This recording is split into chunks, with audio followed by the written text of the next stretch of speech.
and welcome to another exciting episode of Back at the Barn. I'm your host, Wade Atchley, along with my co-host and counterpart, Matt from Iowa. Matt, you freezing today, bub? You good? You all right? It is very cold today, Wade. Actually, it is Uh, very cold in Iowa. I don't Yeah. want to hear about your cold. Tonight we got some special guests again. Colton's still sidekicking on with us tonight. He's back in the other rocking chair. So Colton, welcome back aboard. I know you are Yep. excited about this episode. I'm excited about this one for sure. And folks, let me tell you, we have got a good one for you tonight. I'll just go ahead and tell you up front, we're going to be talking about a little urban deer hunting. Some of the good, the bad, and maybe some of the ugly. So sit back and let's go enjoy the ride. We've got a special guest tonight. He's a real good friend of mine. He's been in the industry with us for many, many years. He's a guy that has worn multiple caps in our industry. He's well known in the industry. Some of you out there may know of him. Some of you may not. So tonight I'm going to get a chance here to introduce one of my good friends. Matt and I go way back with him. But it's Mr. Brian Lovett from the state of Wisconsin. Hello, Brian. Welcome aboard, buddy. Hey, thanks for having me, Wade. Appreciate it. Brian and I both, so that all the viewers know, Brian is the managing editor of Whitetail News, the publication that is put out by the Whitetail Institute of North America to all of our buyers. Brian and I have spent many a years working together on this particular magazine. He being the, when you look inside here in the table of contents, you have these little icons over here, and Brian's name's like near the top. And then you have the writers and all that. And then, of course, my name is way down here at the bottom, Brian. Matt, why do I always end up at the bottom? It's like the advertising director's at the bottom. Well, I think it's just alphabetical. Wade, it's a W. Is that what it is? First name? That's what I was going to say. Yeah, that's why it is. Yeah. Well, at least I'm listening. I mean, we should really prioritize the ad director. He's the guy who brings in all the money, right? I mean, so. Yeah, wait a minute. Absolutely. Whoa, stop. Because I'm going broke, Brian. I'm trying to save our job, son. And by the way, this issue that I'm holding up tonight, guys, is Whitetail News. This one came out this year, 2025, around the middle of August to all your northern guys, and the southern boys got it by the first week of September. But actually, on page 41, Matt Harper. Look at there, Matt. Page 41, Growing the Soul. A superstar. I'll be danged. I mean, we're all three in this book. Imagine that. Here's the fun thing about when you get old. There's not a whole lot of things great about getting old, other than the fact that you're getting older. I guess that's maybe one good thing about getting older. But one of the good things about getting older is that you can write about sappy stuff. And, as soon as I submit, my ideas to Brian, who's the editor of that magazine, I'm sure he looks at those sappy ideas and he's like, damn, really? Another sappy article written You by do them well.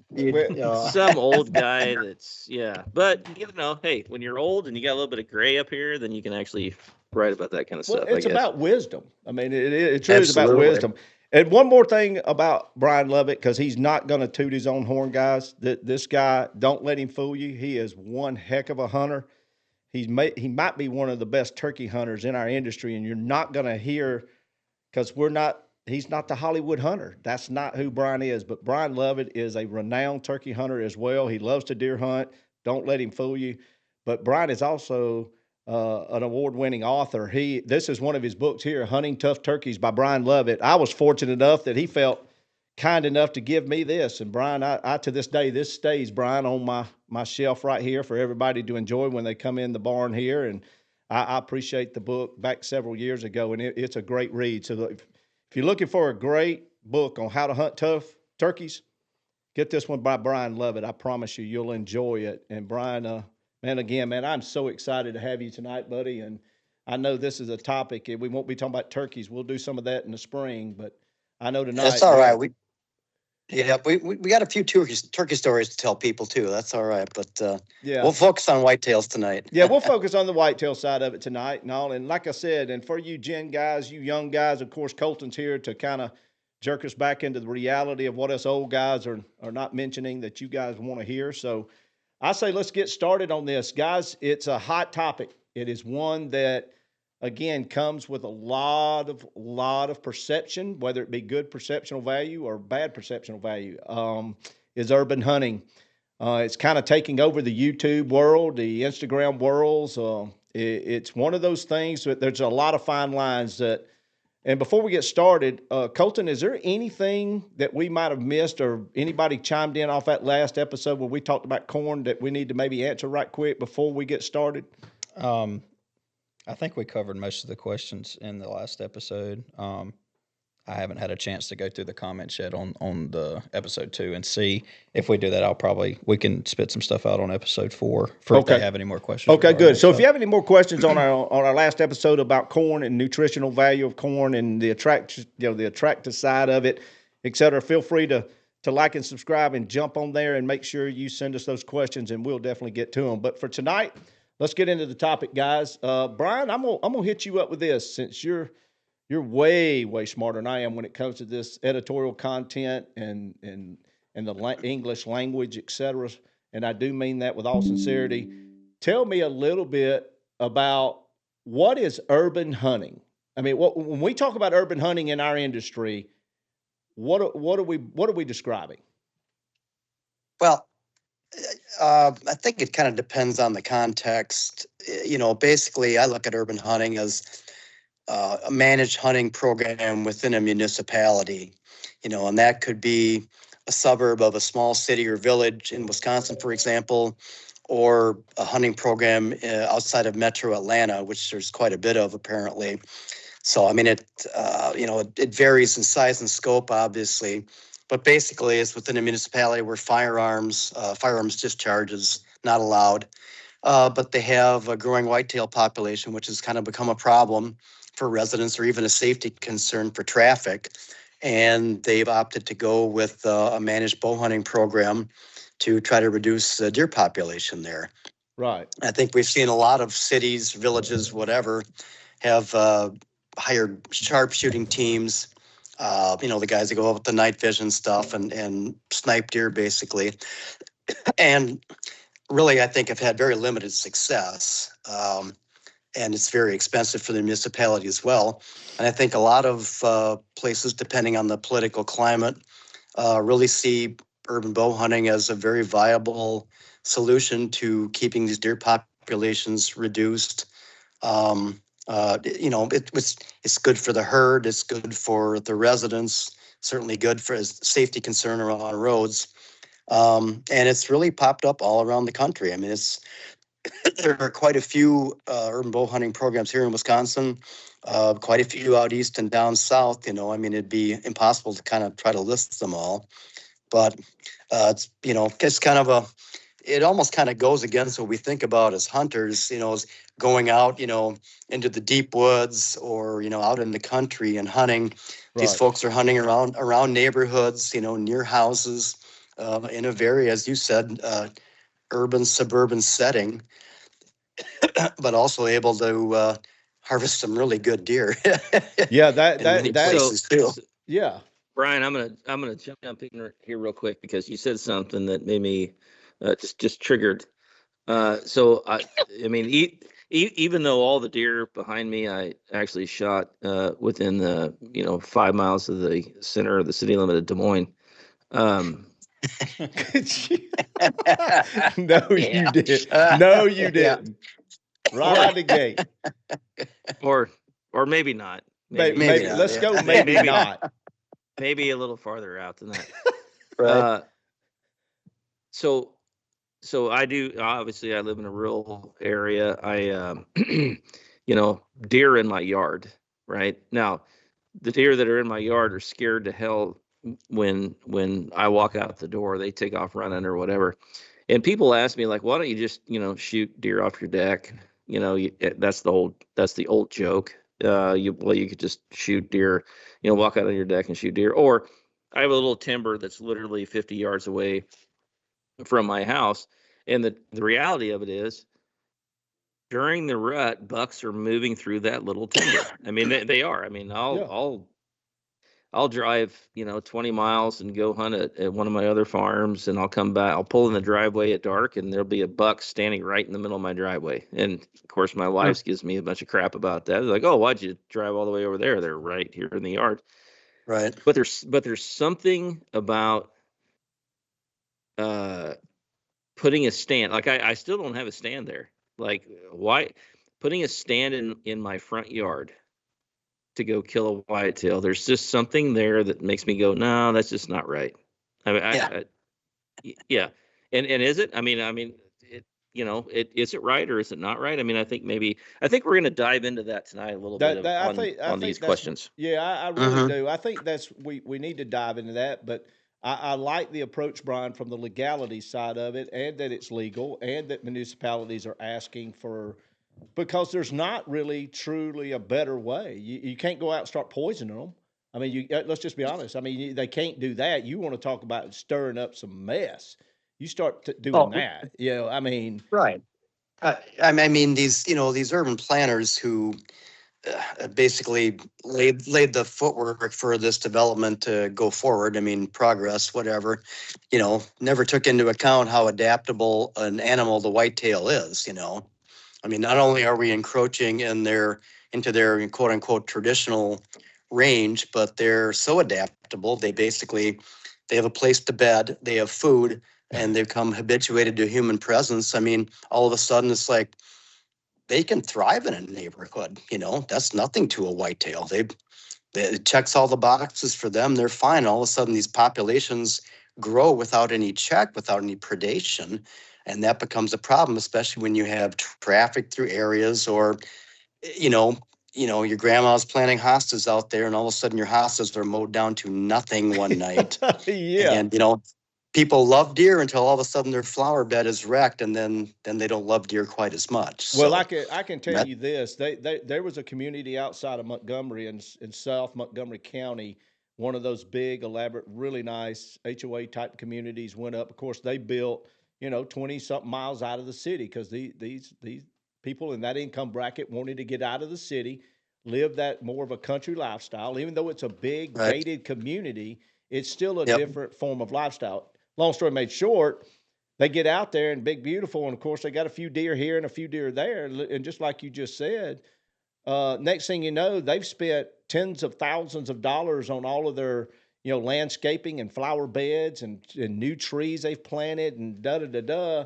And 2 weeks in after they've moved in, the deer are in the yard, and boy, they're taking pictures and everything's great. And then 2 weeks later, there's $10,000 been burnt in the fireplace, basically, because there's not a shrub left. And they're all wondering what went, and now they're all got their hands up going, well, what do we do? Well, what do you mean, what do you do? You invited them in. You encroached on their natural habitat and decided to live amongst them. You can't get onto them. I mean, it's a deer. You planted something they were going to eat. So you can't have it both ways. You can't have it both ways. To kind of jump into the is it right or wrong part of this, because I think that's going to be the most dramatic part of this topic. So when I was looking up some stuff for this episode, I simply Googled, and anybody watching can do this. And I'm just going to read when you type in urban deer hunting. So it's not your opinion. This is funny enough to me personally, but this is what it says urban deer hunting is, or it gives a brief description. Urban deer hunting can be a unique experience for especially bow hunters. It offers shorter commutes, high deer population, and longer seasons. And I'm reading this, and I'm like, you have got now. Like I said, this is not my opinion of it. This is literally on my phone. And it even says there's some research that says some areas have been studied to have 200 to 400 deer per square mile in urban areas. Which oh my gosh, crazy! So again, I thought it was hilarious because I'm on the side. You can obviously tell which side of this I'm on already. But again, I just shorter commutes, higher deer population per square mile, and longer seasons. How the hell does it not? How is it not easier? I don't even know if there's an argument. Sounds great, right? Yeah, I mean, Yeah. it sounds like the type of deer hunting I want to do. All right, but like that, I mean, that sounds great. All right, guys. I'm under the impression that we're just going to go there right now. Are we just going to go here? I think we should. Or do we want to? Yeah. Let's go there. Let's just go there. All right. dive in. All right. Well, let's talk about it. All right, we're going to talk about the bad. Let's just be honest. The bad. Well, with what Colton just said, I'm of the same thing. But look, guys, we're all here talking about this topic because it's prevalent in our industry, is it not, Brian? I mean, whether we're at the ATA show, the SHOT Show, wherever, this is a prevalent topic that is discussed by manufacturers, it's discussed by writers, it's discussed by what I call the Hollywood hunters out there, the guys that are actually bringing you very good informational pieces and episodes and hunting shows. It's across the board. This is a very hot topic. So I say that to say this, but where I have a problem in all of it is, if it's legal, you can do it and all that, fine. But the problem that I'm trying to get to is, don't come into this industry or onto a YouTube site or Instagram, wherever you're going to your social platforms, and start beating your chest because you're killing these 180-inch deer that are eating pansies in somebody's backyard that you found, and then you turned around and got permission to hunt that quarter of an acre by the swing set, and the deer is going to come in there. They've got him, the owner's telling you he's here every other day because my wife's feeding him watermelon every other afternoon during the summer, and during now we've got a feed right there. That's where I have a problem. It's where our industry has turned, and we put so much emphasis, and Brian, you and I are part of the problem. We work for the Whitetail Institute of North America, where we started pushing antlers back since 1988. Wait, just stop for a second. I got to ask you a question. I mean, I know you're fired up about it. I know you're very passionate about it. That's great. But did you just say pansies? Pansies. By the way, just pansies. Those are little flowers that you grow. Okay, that people put in their front yard. I thought he was referring to the urban hunters. But, no, stop. Yeah, I wasn't. Y'all are not. Sorry about that. Y'all are not cornering me on this tonight. No, pansies is a flower. Yeah, the flower, not the guy. Not the guy. Okay. Anyway. Okay, all right. So Brian, just so we're straight. Matt, so we're straight. That's where my problem starts coming, because if you're doing it through the legal means and controlling populations by these guys are going out, they're bow hunting, they're shooting does, you know what I'm saying? They're actually doing something drastically to help those communities or urban areas decrease the number of deer. Then, hey man, fill the freezer up. I'm all for it. Right. But don't. That's the intent of all these programs. I mean, no city council, whatever municipality is going to okay a season where people are just filling up on big bucks. They want to reduce the population because it's a public safety issue, basically. Right. Well, but that's my point. And again, I'm going to catch a lot of backlash for what I just said, because I'm in the industry. I get it, but it's just where I stand. And it's not that I don't. Heck, if somebody invited me tomorrow to go hunt an urban area, I'd probably go. I'm not saying I wouldn't do it. I'm just telling you, I don't like where we've gotten to because of what I call horn porn, where it's all about what's on a deer's head now. It's just simply nothing else, and it's making everybody go to these extremes with this urban hunting, that now that they take this bow and they go and they literally talk about it. I've heard this on YouTube, and y'all chime in on this. I'll stop and let y'all talk. But I've heard these guys talk about, they get in their 2023, 2025 Silverados, and they go drive around in these communities, and they look to see what deer are in these people's yards or what's under that oak tree eating those bucks that are in there. And then they turn around and go find and knock on that guy's door and start asking to hunt those areas, because that's where they visually are finding those bucks. Wait, it's called scouting. That's what it is. Scouting. Okay. Well, it's a different form. That's of what I've been doing wrong. From the young guy, let me explain kind of what I feel like happened with this. There's a YouTube channel that everyone knows, and when you say urban hunting, it instantly goes into their head.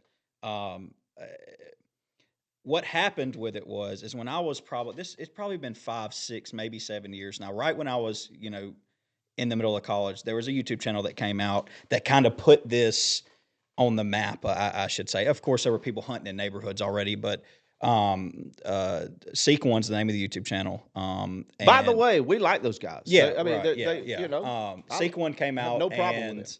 they kind of turned it into what they found out was it was good content. Yes. And they did it, and were kind of the front runners and the pioneers of it, making it what it is now. And I think what happened was it just kind of got spun out of control a little bit. It kind of snowballed. But Seek One, I would say, like I said, especially for my generation, is definitely the pioneers of making it content based. And what happens with that, though, is I would never discount that the guys at Seek One love deer hunting. Or no, they love it because love you know it's what happened was, though, is when you watch that kind of content over and over, and I will say, funny enough, all the Seek One videos mostly related to killing giants. It Absolutely. was, you know, they're killing big deer. What happens is kill some big deer, some absolutely monsters, big right? deer. And even though I believe they have a purist mentality about it and they just love to deer hunt, etc., the effect of the viewership is what kind of spins it out of control. And I think that's what introduced the snowball effect of like everyone doing it, because you do get a glimpse of what they're doing and saying, wow, there's some really big deer in these neighborhoods, and I can go do this, and I can take all the pictures and put it on Instagram and Facebook, and I can be the guy. Well, like I can be the man. See, now we're back to what I'm talking That's about. what I think happened. What got out of control, Brian and Matt. We've been in the industry long enough. We've watched this. The for our viewership, what they don't know is, guys, we watched this evolve from inside the industry. We watched this come about. Even back during the day, Brian, when TNN first started showing hunting shows, Mossy Oaks Hunting the Country, et cetera, so on. You know, you've got the aptitude to finding and shooting big deer become the focal point. And then over the years, as we've evolved in the media and platforms to showcase them, the expansion, Colton, you're right. Now we've expanded where these other things that any guy with a cell phone, cell camera, little mini camera, GoPro, whatever, could go out in these urban areas where these big deer live, and there's been no pressure, there's no predation, and they've grown to 6, 7, 8 years old. These deer, there's some big deer out there. And so wait, I'm going to cut you off there because I got a question for Brian. Because I just want to kind of cut to the heart of this. And here's the question. Is killing a 180-inch whitetail in a rural area of, I mean, you name it, wherever it is in the U.S., right? Could be Wisconsin. Could be Alabama. Probably not likely. Sorry. No. Everybody from Alabama. North Alabama, maybe. Could be Iowa, whatever. Is it the same thing as killing a 180-inch whitetail if you are literally 10 miles from city center of a major metropolitan area?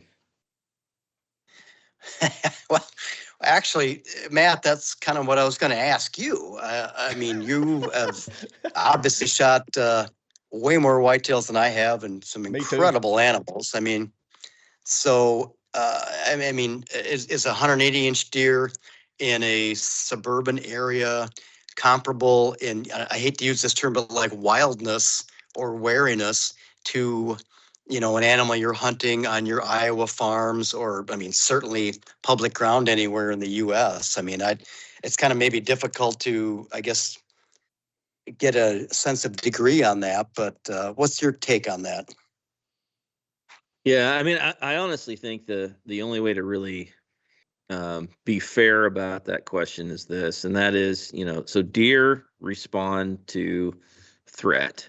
Threats, right? If a deer feels threatened, if they have something that built within them, some innate thing within them that says, "Hey, that's bad. I'm running away from that. I'm going to be cautious of that."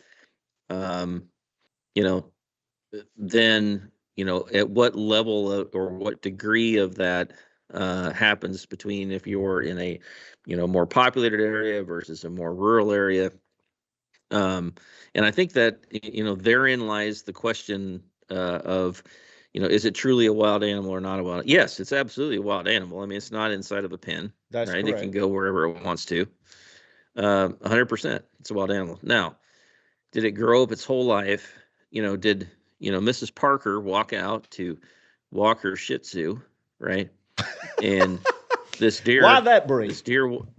Why'd you pick Shih Tzu? You just like that, because I just like saying Shih Tzu. Oh, okay. All right. Yeah. I just have to interject and talk about Mrs. Parker's pansies with the Shih Tzu. But anyway, I'm sorry. Go ahead. Oh God, man, we got riders on here tonight. There's no doubt. So here she is, and she's out walking, her dog, and it's just in this, 2-year-old buck comes up, and she's like, "Oh, look at that!" And the dog kind of barks and yaps at the thing, but she's got it on a leash, and so the deer's like, "Yeah, whatever, don't really care, no threat, right? Right, no threat, no threat."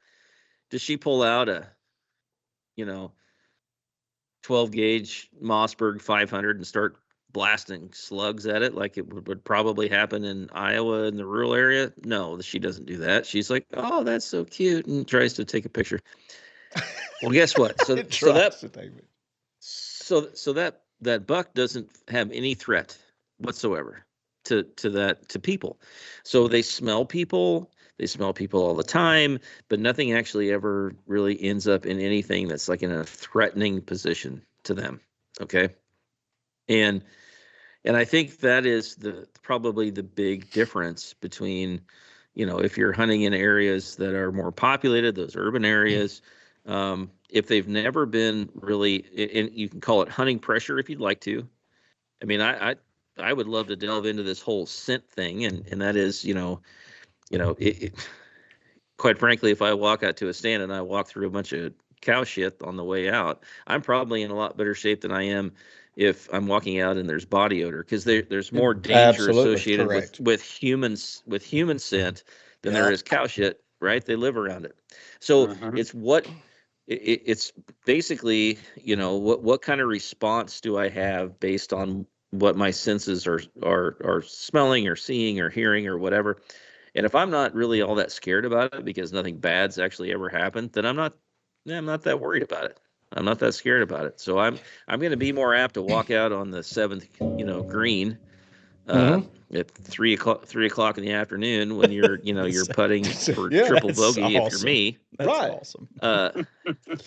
Because why the hell? Why not? Because no human's ever done anything bad to me other than hit a bad shot into the rough and maybe hit me. Yeah, that's about the only thing that's ever happened. I am so glad I'm here, and I'm going to tell y'all why. Because y'all three y'all are all in the industry and been in it forever, longer than I've been alive, and y'all are so politically correct, and I'm going to get to be the bad guy. Let me explain something. It's not harder than killing a free range deer if you're going to 100, 200 acres or whatever you have in your, it's not harder. It is, in fact, way easier to kill a deer in Buckhead near Atlanta with your bow. And it's not even to me. No, we're talking about killing a deer. Just killing a deer. It's not even close. It's not hard. Killing a big deer. We're just talking about a deer. It's in no way, shape, or form even a comparison to me. For the simple fact is, I believe. Any domestic animal. Any animal. Y'all have seen people who raise lions as pets. You can take a wild animal, and the more you remove natural instinct, the more domesticated and pet-like it becomes. These deer that have, and especially the big deer too. I know we're not hyper-focused on that, but especially the big deer. They're older, so they've been exposed longer. So the longer down the process they go of being in, whoever's with the Shih Tzus, what was her name? Parker. Miss Parker's backyard and drinking out of her. Yeah, right. In her panties. The longer that happens, and quite frankly, even fawns and deer that are born into that environment, they're instinctively going to they're going to follow suit with the same thing. So, to me, I do not. I'm a kind of an extremist on this, but I don't even really. I wouldn't coin some of these deer that we see in these urban areas as wild. Simply because I've seen people feed them with their hands. And it's just the removal of the natural instinct. The removal of that natural instinct is what I think deciphers between a domestic house dog and a wolf. And like all of Well, our animals at some point were wild. I mean, we have dogs now, like it's the same concept. The more you remove natural instinct, the more domesticated the animal becomes. And these deer, and I worked at a golf course during college, and like you said, that's why I laugh, Matt, because that's literally exactly what would happen. I have sat on a 0 turn and been 20 yards from an 8-point, and he just stares at me, and he don't move. Like, I mean, he'll sit there for hours. And to me, it's like I said, I'm kind of less politically correct about the topic. It's not easy. It's not harder. It's not in any way, shape, or form. And I'm not in the industry, so I can say all this. I don't have a dog in that fight.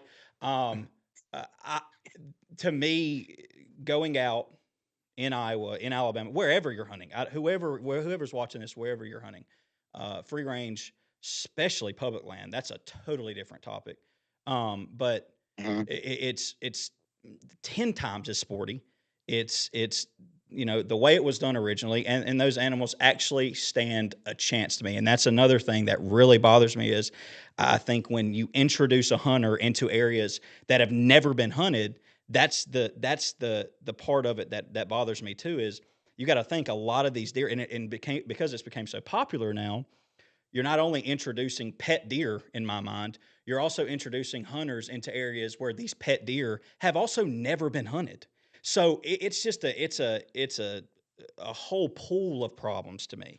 Like I said, if you do it, and like the people we talked about earlier in the show, whatever, it kind of also depends on what you're doing it for and why you're doing it. Yeah, what you're doing. Like Brian makes great points with these people who are doing it for herd control, etc.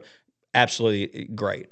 But if you think for a second, if you go kill a 190-inch deer in Buckhead in Georgia, and you get to post that on Facebook and act like you have accomplished any type of hunting success to me personally, I don't respect it. I can't get over it. It's funny Colton's bringing this up tonight, guys, because I'm going to tell you one I saw just a few the other day, and it was on a YouTube. They were talking about this, and that question come up about, killing these big bucks in these urban areas and in these people's backyards and da-da-da. Well, the gentleman that has killed a bunch of them made this statement. He said, I am willing to go out on a limb and say that, yes, a 2 or 3 year old buck in these communities is extremely easy to kill. He said, but that's not what I'm after. I'm trying to kill the 6, 7, 8 year old, and that's a whole nother story. He's just as wild. And I am of the belief I have to call bull at that point, because I'm going to err back with Colton on that side. The longer he's been acclimated, yeah, absolutely. Then my 3 boykins that they run out there in the backyard every day, guess what the deer do? They stand there and watch them run by, and then they go on. And then, because Colton can tell you this, we had a nice 9-point out here 3 years ago. We could have easily shot that deer. Easily killed him. He stayed in the yard every afternoon. He was coming, and it didn't matter if Dax, our boy, can run out there at him. You know what he did? He stood there. Because you know why? He grew up around him. He knew Dax. Dax was no threat to him. The stimulus he's had around him, nothing. Again, is that in all cases? I don't know. Right. I don't know that, but I do know the perception. So you're saying I could come down there and put a stand up in your backyard, right? Absolutely. Or no, Absolutely. Absolutely. Okay, cool. It's 4 acres. Just want to clarify. Yeah, 4 acres right here. Come on. There's deer out there tonight. Wait, I'm gonna jump in and I'll throw a little bit of, I guess, comparison. I've elk hunted for many years too. And I have a sneaky suspicion that I could be more successful in Yellowstone. Exactly. What a great point. What a great point. It is a super analogy. That is perfect. That was absolutely dead on. Yeah. Yeah. And I could in the Bitterroot Mountains. I'm just saying, and they're wild elk, right? Right. Wild. But they see right? how many tourists a day? Well, I mean, think about this. We killed off buffalo by the thousands back in, back in the day. Mm-hmm. Well, because I mean, the only threat they ever had was somebody riding up close to them with, a sharp stick, right? And so now you can sit way back and you can shoot them at 200-300 yards away or whatever, and they don't have any idea. It's not a question of, is it right or wrong? That's not a question. That's not the question. I mean, if it's legal, it's whatever. Right. Exactly. Knock yourself out. Absolutely. I'll even say this. There are people who will question me about, well, you hunt in Iowa, and so they're around that every doesn't tree. count the same. And it's on private grounds, your own private farm. It's not public ground, because by damn, I kill a 115-inch whitetail on private ground or public hunting ground, and that's more impressive than killing 160-inch on private. Maybe it is. I'm not saying that, right? It's a level of degree. It's a level of degrees of hunting pressure. The more hunting pressure that you have on, to me, this is what this whole argument boils down to. This: it's how much hunting pressure do you have? How much do those whitetails go, holy shit, that's bad, and That's I'm getting bad. away Right. from it. Yeah. Right?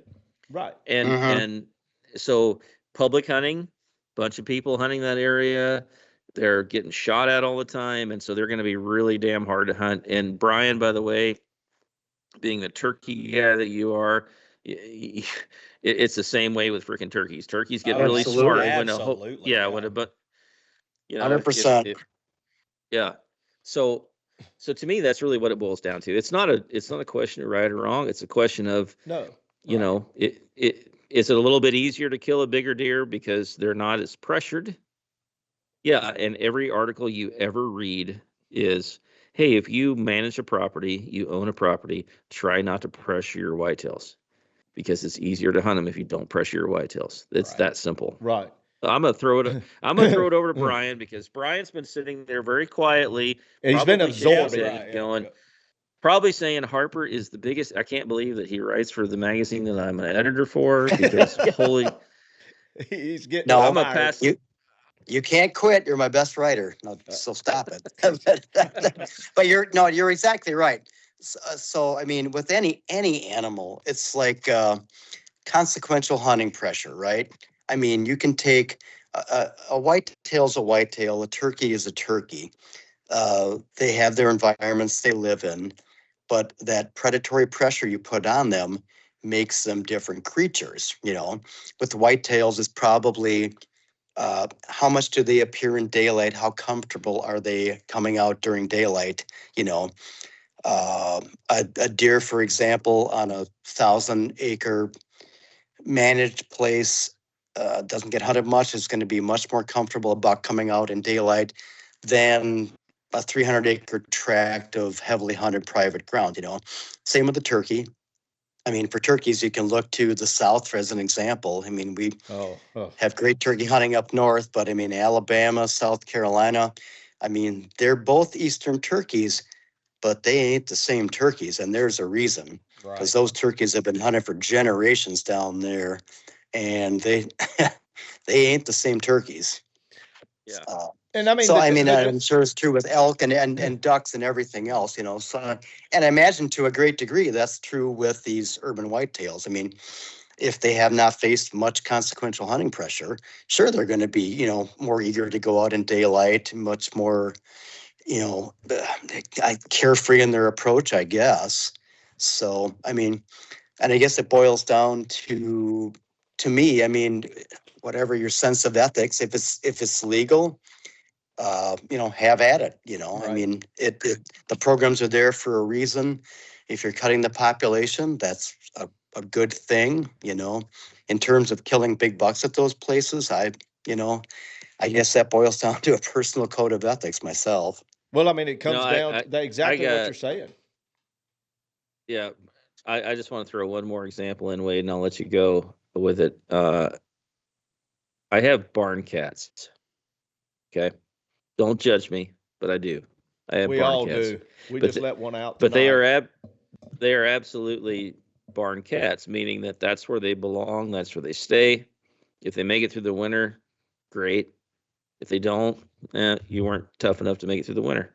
And I know a bunch of people are going to hate me for saying that, but I'm just saying I have barn cats. Those barn cats like to get in my dumpster. and they rip all the garbage out of the dumpster. And so I'm constantly out there like throwing rocks at them or whatever. Guess what? Those cats are scared to death of me. Like if I get anywhere close to those cats, they are hauling ass. Now I feed them, but they just wait for me to leave, and then they come up and they eat, right? But they're scared of me because of that. That's just a little analogy of saying this is exactly what we're talking about. Here, I think, is the bigger question, and as we kind of get ready to wrap this up, and I really want to do go around the table and get everybody's thoughts on this. And this is going to be super controversial, but that's fine. If you're shooting a deer in a urban area and it's a 185-inch deer, which is what, Boone and Crockett, right? Correct. Should it actually fall under a different classification because of where you're shooting it? And I'm going to ask the question. I'm going to push it off to Wade. Wade, I'm going to give you a couple minutes, and then we're going to go to Brian. My take on that is exactly how you said it, meaning that I would like to be in a courtroom and hear both sides to that argument. I would like to hear, maybe we've got somebody, one of our viewers tonight that's on the other side of the table on this that would like to come tell us or send us in and say, this is where I am on this. But, this is why I think different than you, Wade, is that because my feelings is that absolutely they should be classified differently. Again, because of some of the valid points we brought up tonight about the stimulus that they are now adjusted and accustomed to.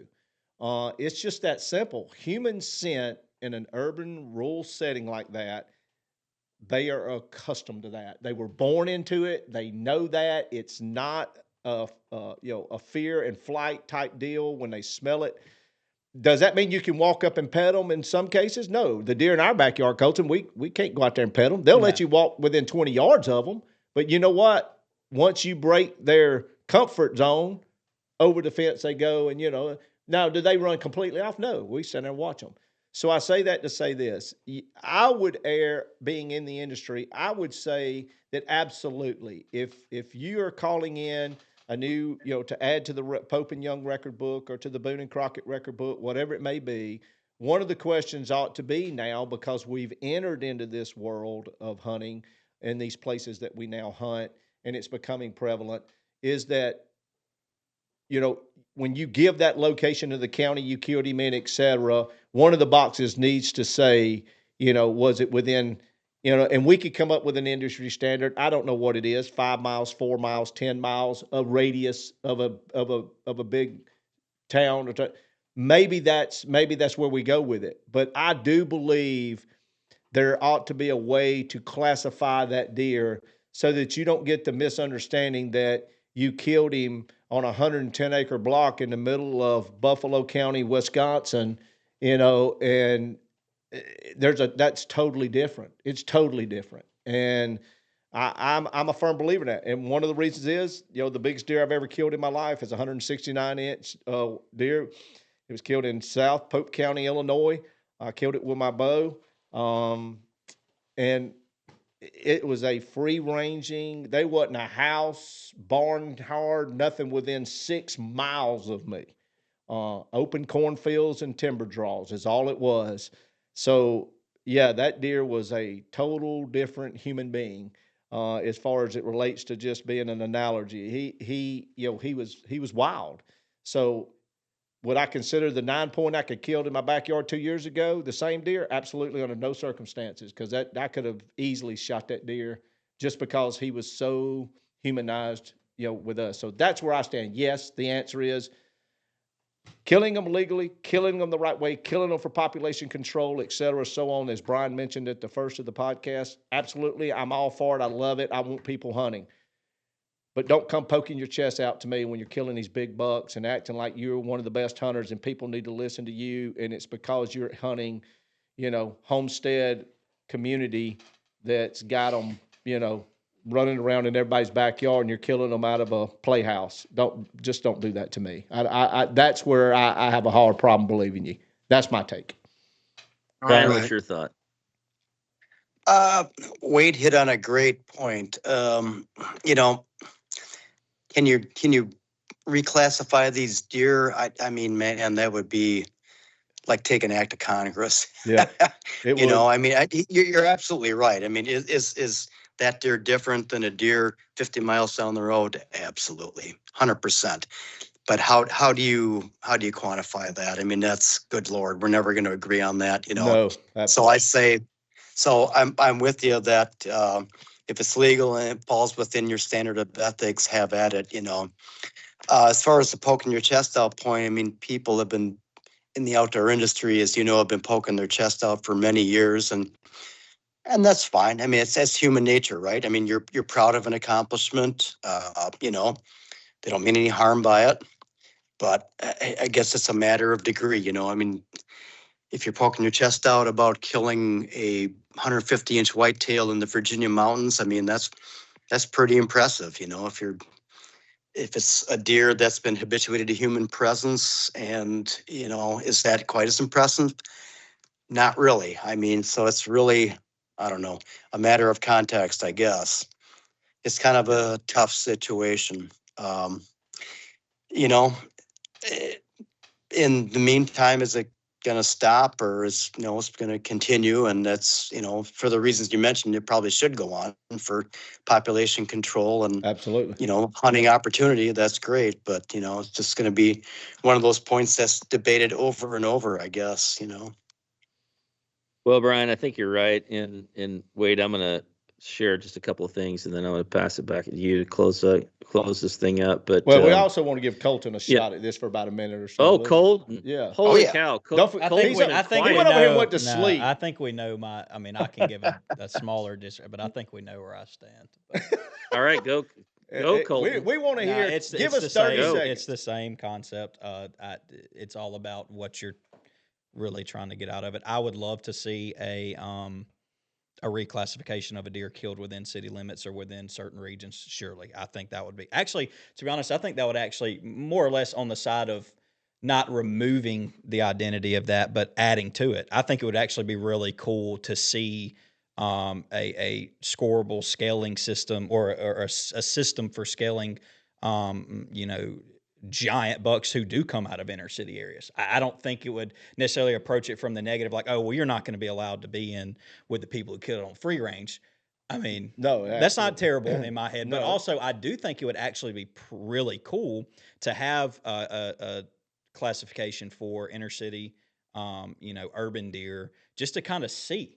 Because here's the thing that would happen, and I'll end with this: if we do that, if we introduced a system like that, and we go 5 to 10 years, we'd actually really be able to see a lot of data. If you've got, oh, I don't know, 50 220-inch deer killed in five, like there would be data points to compare, like, oh, you actually are killing a lot bigger deer at a lot quicker rate than you do free range compared to, you know, the other record books and the stuff you can do. So I don't think, you know, as much as, you know, making it a negative aspect of separating it, I think it would actually be really cool for data and you know, just as far as hunting goes in general, to segregate it, Right. as in, you Yeah. know, let's see what comes of it. I think that would be really How cool. would how would you do that? I mean, you'd almost have to go municipality by municipality that had urban Right. bow hunting programs It would to simply get the data from them. right in my brain. It would simply just be it would be when you turned in, you know, your buck, it would be just you'd have to just do an honest system. Like it would have to be a gentleman system where you actually fill out, they give you a geolocation or they give you some kind of geography to, hey, where did you kill this deer? Or a checkbox that says, hey, was this urban? Was this not urban or rural, whatever you want to do? And if it was, follow these steps on your referral. And then you actually put what county, what city, and you could honestly get it down to even the neighborhoods. And you want to talk about some crazy statistics you could get from that. I mean, what if we find out that there's been 380-inch deer killed in the same 6-mile radius of one neighborhood? I mean, if you could learn about that, that would be really cool. I think that would be awesome. That would be, yeah. Yeah, and you're right, Brian. That's some tough information to gather. But you know, with Pope and Young and Boone and Croc, you have to fill out all those forms, Right. And, then you And by the way, have the official scores saying they scored it. Do deer out of high fence count for any of those? Well, and thank you for leading into that, because Right, exactly. that, I mean, I That's where asked Matt the wanted to question. close. Yeah. I have hunted high fins in various areas that, quite frankly, the whitetail in there are far more wild or skittish. Let's call it that. I say wild's not a term we probably shouldn't use because then Right. everybody questions what that means. Let's say Right. skittish or afraid of people in a high fence than I've been when I've been golfing, right? Right. So and yet we have a different classification for high fence deer, than we do for free ranging whitetail deer. That's why I Exactly. asked the Right. question. Yeah. No, Why that's I exactly. threw it out there. And that's why I asked back, because I knew. Um, Yeah, that's the setup. I put it. I guess to me, I'll sum it up. In my opinion, it comes down to not necessarily the size of the deer, or whatever. It comes down to, are we flexing our hunting prowess? Like, are we like true woodsmen? And if you're a true woodsman and a fantastic hunter, and you wear all the special face paint that you should in the exact right patterns, then you are going to kill the biggest deer because you're that good of a hunter, right? Right. And that's really what the question. That's why this has all become an issue. It has. That's has exactly nothing right. It has nothing to do with killing deer in suburban areas, because I agree with what everybody said. We need to manage those herds. I mean, they will eat you out of house and home. I've seen it. Trust me. Tear your vehicles. It has up, nothing to do with everything. it. Has nothing to do with that. It has, hey, I've been killing 180-inch deer. You've been killing these 25-inch deer, so I'm a better hunter than you. Right. That's really what it boils down to. I will give you this last thing, and then I'm going to pass it back to you, Wade. And this is, I shot 141-inch deer this year. There's deer behind me on the wall that score more than 140. Nah. Was I? Yeah, like only like 40 of them. But yeah, anyways. Yeah. Was I, upset or embarrassed with that deer? Absolutely not. Did I? It was a 5.5-year-old deer, weighed close to 300 pounds. He was a mature whitetail buck that survived in Iowa for 5.5 years. To be able to harvest that deer with a stick and string was a pretty cool thing. And I'm not saying that I'm that good, because quite frankly, in that entire hunt, I screwed up on several different things that I didn't do right. I just happened to get lucky, right? And I was able to shoot that deer. Part of the hunt. Yeah. It was absolutely part of the hunt. But the point of all that is that, just because that deer scored 140 doesn't mean it's any, and I'm not being altruistic or self-righteous or whatever. It means just as much to me as some of the deer on the back of the wall behind me that score a lot more than that. So it all comes down to, we are way too worried about, oh, I shot, mine's 191 and yours is only 187, so you suck. That's the problem. We've gotten way too far. To me, that is the problem. And I think that's what y'all can blame my generation for that, by the way. That's definitely thanks a lot, Colton. Yeah, my generation, and I'm 29. We have made that, and quite frankly, social media, to be honest. So the platforms that allowed everybody to get out there and become the best hunters in the world, amplified it to a crazy extent. Well, guys, this topic is one that I know a lot of our viewers are going to sit back and laugh at us about some of it, and then there's some of them going to be mad and throwing their dip cans at us as they're watching it on their phones or laptops or whatever, and that's fine too, because we welcome everybody's view. Again, one of the things that we want all of our viewers to understand is there's not a guy here, not even Colton's young generation. If it's legal, ethical, and you morally want to shoot, take, hunt, please do it. Yeah. Please do it. Our numbers are not going up, they're going backwards. Right. And if urban deer hunting is one of the things that is spurring the newer generation to get involved in the sport, and again, you're doing it for the right reasons, you're doing it to help, etc., I am all for it. Right. I have zero issue with it whatsoever. Again, though, if it's only about you going out there shooting a big deer and you're letting 37 does walk by because you're not shooting none of those, you're not really helping the reason this urbanization deer hunting ever came about in the beginning, in the first place. Right. I would rather you then take it upon yourself to shoot 3 or 4 does or whatever your limit is, and then if you decide then, well, you know what, donate it. Hunters, feeding the hungry. That's been around Right. forever. Donate that meat to the homeless. Donate that meat to our veterans. Yep. But take care of what you were intended. It was all intended to be about, and let's just try to do our best to quit flipping it that it's only about paying a guy $5,000 to hunt his 2 acres of land in the backside of the because his property backs up to the golf course, because there's a 175-inch whitetail that's living in that area. That's where I'm starting to have problems. It's out there. We all know it. Guys, again, I think it was a heck of a topic. It's one we can spend a lot of hours on. Brian, on behalf of myself, et cetera, man, I truly appreciate you coming on tonight and sharing some of your wisdom. And, not only are you a friend of mine, but that I want our viewing audience to know that you're one hell of a hunter. And it's not just turkeys, which you are very, very good at, but you're a hell of a whitetail hunter too, buddy. I really appreciate your time. Well, thanks, Wade. I appreciate it. I'm glad to be on. I'll join you anytime. Well, don't worry, you'll be back. We're going to have you back on for several different things. Matt, anything else we want to wipe up tonight? I'm going to let Colton say one thing, and then I'm going to close us out, buddy. I have nothing more important to say than what Colton would have to say, so I'm going to let Colton go with it. I'm kind of feeling you're standing side by side with this young Jen tonight. Yeah, I think we're on the same page. And it's funny, the 2 best-looking guys here are on the same page. The 2 older guys. Yeah, that is funny. I mean, me and Matt, the 2 best-looking guys are all. I mean, it's not a coincidence. Yeah. By the way, the guy that's in damn Birkenstock sandals.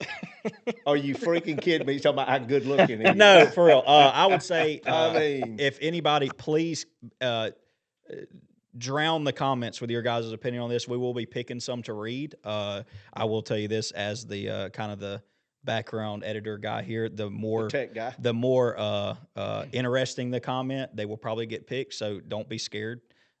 We want to, just be as honest as you can, and definitely leave some comments for us to go over, because we want to hear you guys' opinion. I'm sure we're going to get both sides of this, but yeah, I thought it was fun.